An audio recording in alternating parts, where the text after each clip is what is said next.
जय Hind observers, my self Satyavan Maurya. और आज हम लोग IIT JEE एडवांस का एक और क्वेश्चन सॉल्व करने वाले हैं। This question is comes in 2022 में ये क्वेश्चन आया हुआ है। This question is related to the section B. Section B में जो क्वेश्चन आता है वो थोड़ा सा लेंथी क्वेश्चन होता है। सेक्शन बी का जो क्वेश्चन पैटर्न है उसको हम लोग थोड़ा सा समझ लेंगे, then we will find the solution of the question. Section B में क्या होता है कि एक आपका इंफॉर्मेटिव पार्ट होता है। जैसे कि इस क्वेश्चन में यहाँ से यहाँ तक ऑप्शन के ऊपर जितना भी पार्ट होता है that is the informative part of the question. वहां पे आपसे कुछ पूछा नहीं जाएगा। जो चीज पूछी जाएगी वो every option have its own question, और उसके ये एक तरीके का कंडीशनल क्वेश्चन अपने पास रखता है। मतलब कंडीशन आपको दे देगा, अगर ऐसी कंडीशन है तो क्या ये सही है, फिर ऐसी कंडीशन है तो क्या ये सही है। तो कंडीशनल टाइप के आपको क्वेश्चंस दिए जाएंगे। और यहाँ पे मल्टीपल चॉइस सिलेक्टेड क्वेश्चंस होते हैं। मतलब एक ऑप्शन भी करेक्ट हो सकता है, दो ऑप्शन भी करेक्ट हो सकता है, तीन ऑप्शन भी करेक्ट हो सकता है। तो इस तरह से आपके सेक्शन बी में क्वेश्चंस आपको चारों ऑप्शन भी करेक्ट हो सकता है और चारों ऑप्शन नहीं भी करेक्ट हो सकता है। ओके, इसलिए हमें इस सेक्शन में जो क्वेश्चन अटेंड करना है, हम क्या करेंगे, चारों ऑप्शंस पे फोकस करेंगे। अब तीन आपका सही हो गया, चौथा आपने नहीं चेक किया तो आपका गलत हो जाएगा। तो सारे ऑप्शंस को हमें वन बाय वन इसको क्या करना पड़ेगा, चेक करना पड़ेगा सही है कि नहीं। ओके, क्योंकि सारे क्वेश्चन अपना ये जो सारे ऑप्शन है ये अपना क्वेश्चन बनाते हैं और फिर उसी में पूछते हैं कि क्या ऐसा होगा तो ऐसा सही होगा कि नहीं। तो इसलिए हमें जरूरी है, लाजमी है कि चारों क्वेश्चंस को हमें देखना पड़ेगा ऑप्शन। ओके, तो चलिए हम लोग क्वेश्चन को रीड करते हैं और इसको हम लोग सॉल्व करने की कोशिश करते हैं। फिजिक्स का क्वेश्चन है और ये देखने से पता चलता है कि करंट एंड इलेक्ट्रिसिटी का क्वेश्चन है। बहुत सिंपल है, देखेंगे हम लोग। चलो, in circuit 1 and circuit 2 shown in the figure R1 is equal to 1 ohm, R2 is equal to 2 ohm, R3 is equal to 3 ohm.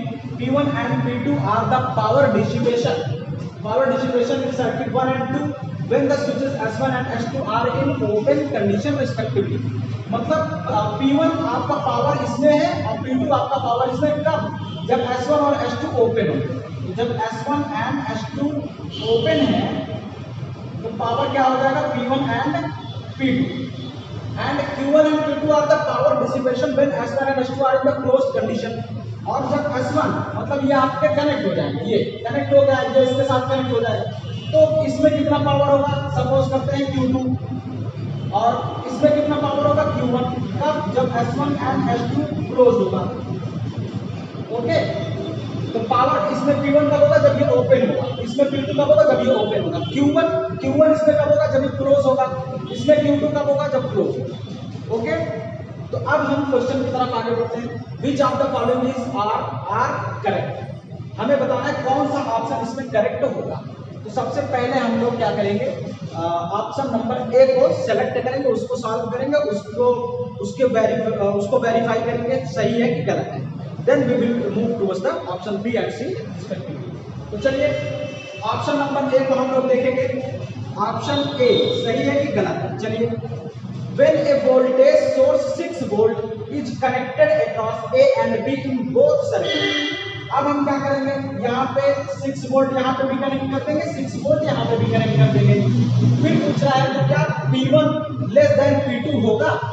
मतलब यहाँ पे पावर जब ओपन होगा, यहाँ पे P2 जब ओपन होगा, तो क्या P1 इससे कम होगा कि ज्यादा होगा। क्या ये कंडीशन सही है कि नहीं। तो चलिए अब हम लोग यहाँ पे पावर निकालते हैं। जब ये ओपन होगा और ये भी ओपन होगा तो यहाँ पे पावर, यहाँ पे पावर। चलिए प्रोसीड करते हैं। अच्छा, जब ये ओपन होगा तो यहाँ से यहाँ तक सर्किट का कोई काम नहीं होगा। जब यहाँ से यहाँ तक सर्किट का कोई काम नहीं होगा तो सर्किट बनेगी कैसे, देख लीजिए।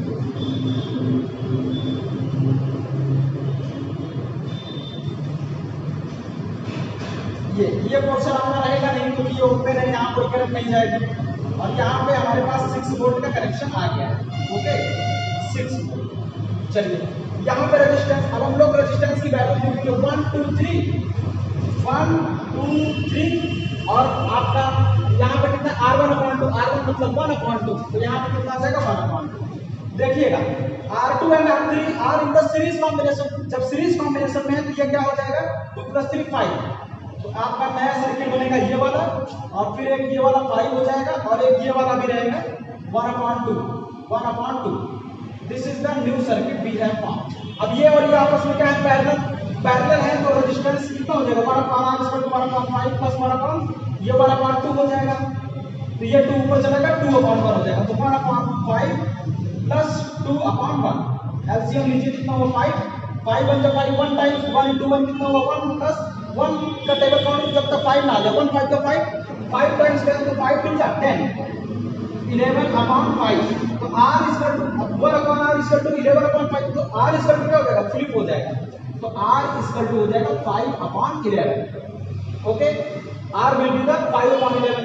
अब जो नया रेजिस्टेंस आया r, इसके साथ क्या हो जाएगा सीरीज में, ये कितना है 1, तो 5/11 प्लस 1 कितना हो जाएगा सीरीज में नया रेजिस्टेंस, इसको r डैश के नाम से बोलेंगे, तो 5/11 प्लस 1 11, इसका एलसीएम लेंगे तो 11 1 जा 11 प्लस 5 कितना हो 16/11, r डैश इसका तो कितना आ गया 16/11। तो जब हमारा ध्यान समझिएगा, जब 6 वोल्ट बैटरी कनेक्ट करेंगे तो टोटल आपका रेजिस्टेंस कितना हो जाएगा, जब S1 ओपन होगा तो टोटल रेजिस्टेंस कितना हो जाएगा C1 में 16/11। अब हम लोग इसमें देखते हैं इसमें टोटल रेजिस्टेंस कितना आता है। चलिए जल्दी से आगे बढ़ते हैं। इसमें जब ये ओपन होगा तो यहाँ पे कोई करंट नहीं जाएगी, इतने सर्किट का कोई काम नहीं होगा। जब S2 ओपन होगा तो this circuit will be neglected, this portion of the circuit will be neglected. Then we have R1 R2 R3 are connected in the parallel combination. तो पैरेलल कॉम्बिनेशन है तो हम लोग मानिए 1/r इक्वल टू 1/r1 का मतलब 1, 1/r2 का मतलब 2 प्लस 1/r3 का मतलब 3। अब हम लोग इनको क्या करेंगे, कैलकुलेट। एलसीएम लीजिए 6 आएगा 1 का टेबल काउंट, जब तक 6 1 6 जा 6, 6 को 1 से मल्टीप्लाई करेंगे प्लस 2 3 जा 6, 3 टाइम्स 3 1 जा 3 प्लस 3 2 जा 6, तो 2 1 जा 2, तो 6 3 9 2 11 11/6 1/r। अब हम लोग इसको फ्लिप करेंगे तो फिर हमें इसको r डबल डैश नाम दे दीजिए, r double dash equal to 6/11। This is the resistances we have. अब हमको बताना है पावर आपका क्या होगा। As we know that the relation of the power is P equal to V²/r, जिसका रेजिस्टेंस देखिए P प्रोपोर्शनल क्या है 1/r, जिसका रेजिस्टेंस ज्यादा होगा उसका पावर कम होगा। तो रेजिस्टेंस ज्यादा कौन सा है, r डैश या double dash. r dash is corresponding to the resistance equivalent resistance when S1 is open approx circuit 1 and r double dash is the resistance equivalent resistance of the circuit 2. So the power, तो resistance r dash जाता है कि r double dash जाता है, obvious है 16/11 ऊपर बड़ा number है नीचे छोटा है, तो ये जाता है, यहाँ ऊपर छोटा नीचे बड़ा, इसका मतलब देखिएगा r dash greater than r double dash, तो जो जिसका रेजिस्टेंस ज्यादा होगा उसका पावर कम होगा। तो इसका पावर की बात करें तो पावर कितना हो जाएगा P1 और सिंबल आपका बदल जाएगा P2, क्योंकि इसका रेजिस्टेंस ज्यादा है इसका कम है, तो सिंबल बदल जाएगा, इनवर्सली प्रोपोर्शनल होता है। तो पावर आपका कौन सा हो जाएगा, इसका मतलब P2 ग्रेटर देन होगा P1। इसका मतलब इसमें पावर डिसिपेशन ज्यादा होगा, इसमें पावर डिसिपेशन कम होगा, इसमें एनर्जी ज्यादा खर्च होगी। ओके, अगर आप ऐसा कॉम्बिनेशन करते हैं तो एनर्जी ज्यादा खर्च होगी, ये ज्यादा पावर लेगा, ये ज्यादा बिल लेके आएगा आपके घर। अगर ऐसा सर्किट रखते हैं तो ये कम बिल लेके आएगा, ये क्योंकि पावर आपका इसमें कम खर्च हो जाएगा। ओके, तो P2 ग्रेटर देन P1। आप ऑप्शन ए में सेलेक्ट करते हैं P2 greater than P1, option A will be correct. इस तरह से कैलकुलेशन होना चाहिए। मुझे तो साथ साथ समझाना भी है, आपको वहां पे किसी को समझाना नहीं है, एकदम बहुत तेजी से वंदे भारत की तरह आप क्या करिए कैलकुलेशन करते चले जाइए। ठीक है, तो चलिए अब हम लोग, तो पहला ऑप्शन हमारा क्या होगा करेक्ट। अब हम लोग बी ऑप्शन पे चलते हैं, let's shift towards the B option. Now I am removing it, please if you want to note it please note down. चलिए let's shift towards the option B. Option B क्या कहते हैं इसको हम लोग देखेंगे। कैलकुलेशन भैया बहुत तेज होना चाहिए, तभी आप जो है धीरे धीरे बढ़ते हुए चले जाएंगे, क्योंकि आप इंजीनियरिंग के लिए एडमिशन लेंगे, कैलकुलेशन जाहिर है कि तेज होना चाहिए। बी ऑप्शन बी देखते रहिए, option number B When a constant current source of 2 ampere is connected across A and B in both circuit। अच्छा R डैश अभी कितना आया था, R डैश सिंगल वाला कितना था 16/11 और R डबल डैश कितना आया था 6/11। ओके तो चलिए हाँ, when a constant current source of 2 ampere is connected across A and B in both circuit P1 greater than P2। अब जब करंट दोनों में सेम है पावर कितना होता है देखिएगा, P is equal to i square into r, P is equal to i square into r. तो यहाँ पे पावर क्या हो रहा है रेजिस्टेंस के प्रोपोर्शनल। तो जब वोल्टेज कनेक्ट करते थे तो पावर रेजिस्टेंस के इनवर्सली प्रोपोर्शनल हो जाता था 1/R। और जब आप करंट सोर्स को यहाँ पे लगा देंगे तो पावर डायरेक्टली प्रोपोर्शनल हो जाएगा। जिसका रेजिस्टेंस ज्यादा होगा पावर डिसिपेशन वहां ज्यादा होगा। तो इस बार क्या होगा, इस बार आर डैश आपका ज्यादा कौन है, आर डैश ज्यादा ये है, आर डैश ये मतलब पहले सर्किट का रेजिस्टेंस। तो पहले सर्किट का रेजिस्टेंस ज्यादा है तो पहले सर्किट में पावर डिसिपेशन भी ज्यादा होगा। इसका मतलब ये तो आपका तुरंत होगा P1 ग्रेटर देन P2। आप बताइए क्योंकि यहाँ पे डायरेक्टली प्रोपोर्शनल है। जब आप कांस्टेंट करंट सोर्स क्योंकि वही करंट यहाँ पे भी अप्लाई करेंगे वही करंट यहाँ पे भी अप्लाई करेंगे, तो इस लिहाज से आपका क्या हो जाएगा ये ग्रेटर देन होगा P1 greater than P2। Option B में क्या P1 ग्रेटर देन P2 है, yes. So option B answer will be correct. ये तो तुरंत होगा।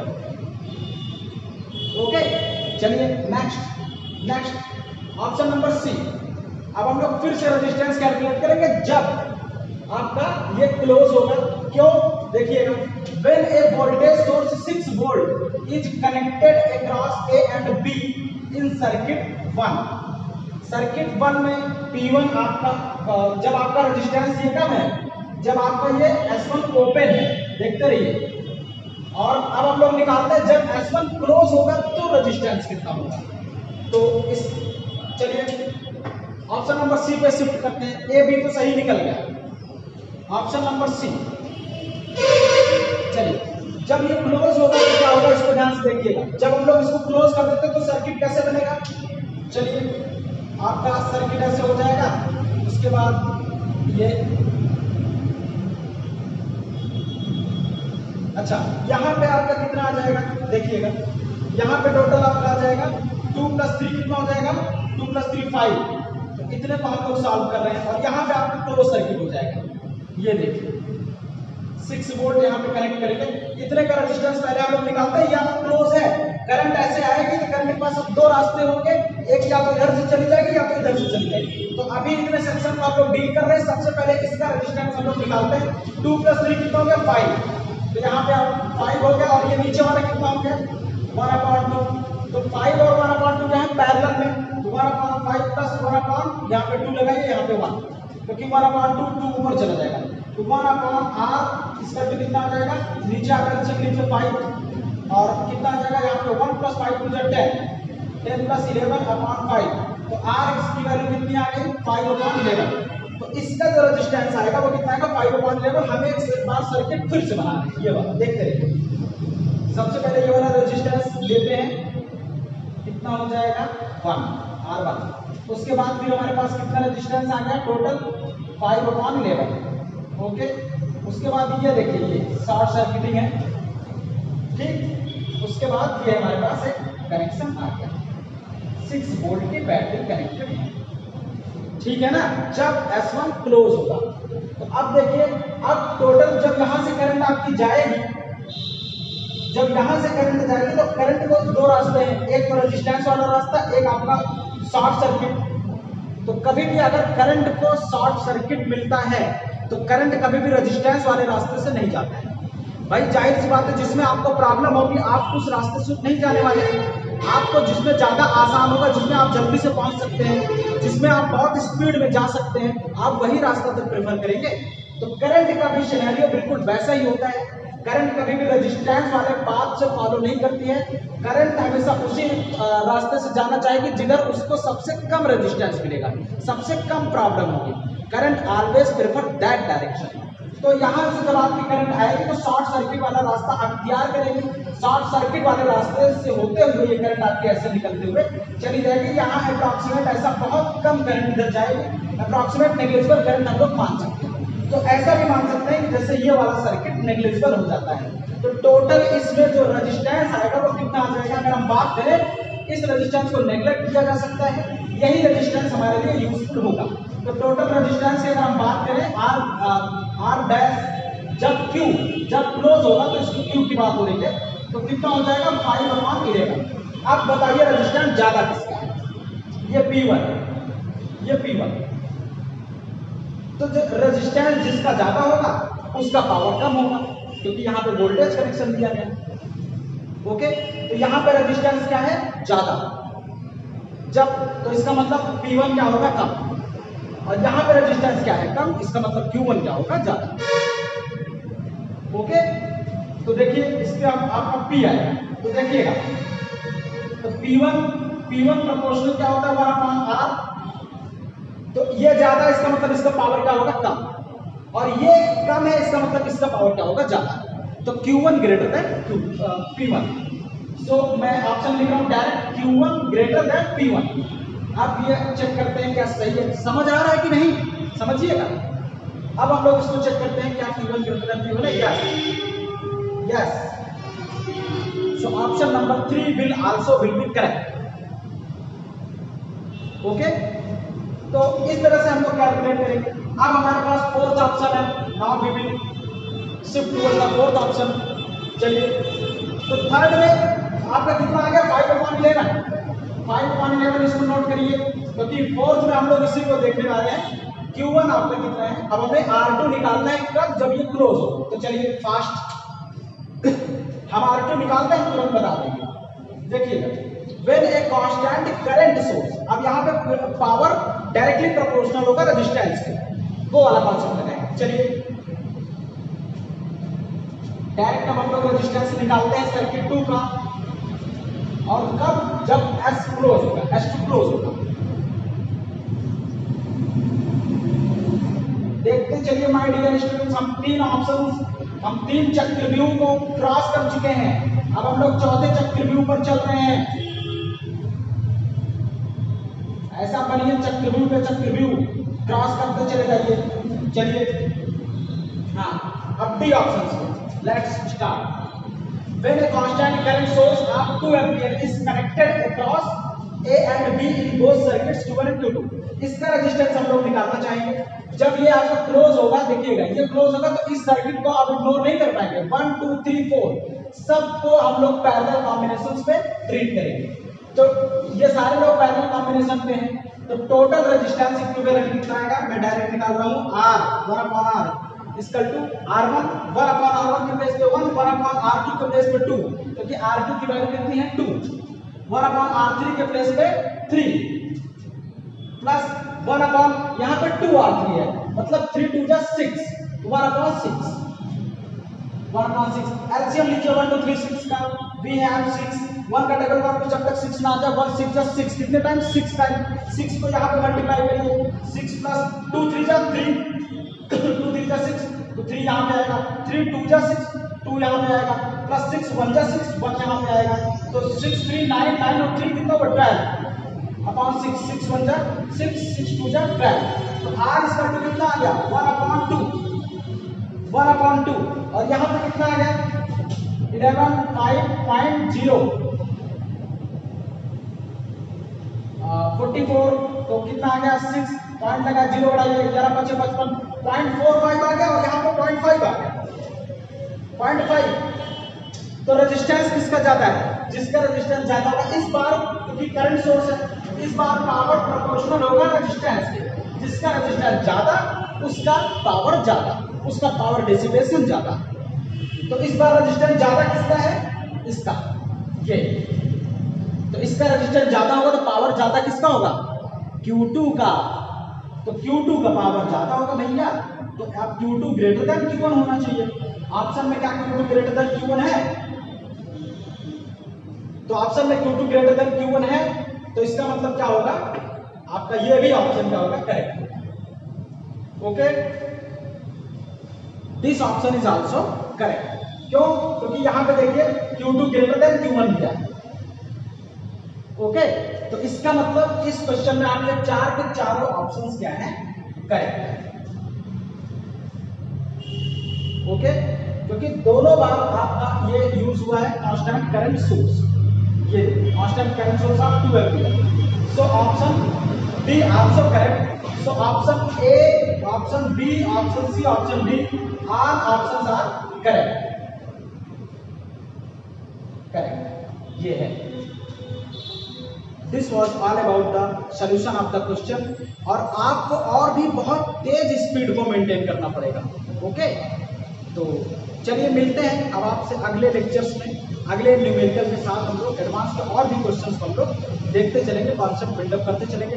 अगर हम लोग बेसिकली बात करें तो ये क्वेश्चन केवल और केवल क्लास 10th का क्वेश्चन है। इसको क्लास 10th में जो अच्छे से पढ़ लिए हैं, अच्छे से जो स्टूडेंट्स इसको पढ़ लिए हैं, वो इसको बहुत आराम से कर सकते हैं। एक बार बताने और दिमाग लगाने की जरूरत है। रेजिस्टेंस ही तो कैलकुलेट करना है, चार कंडीशन बन रही है, चारों में रेजिस्टेंस निकाल दीजिए। You have the option. Okay, तो this is the all about your solution of the question. Thank you for joining and Jai Hind and thank you for joining.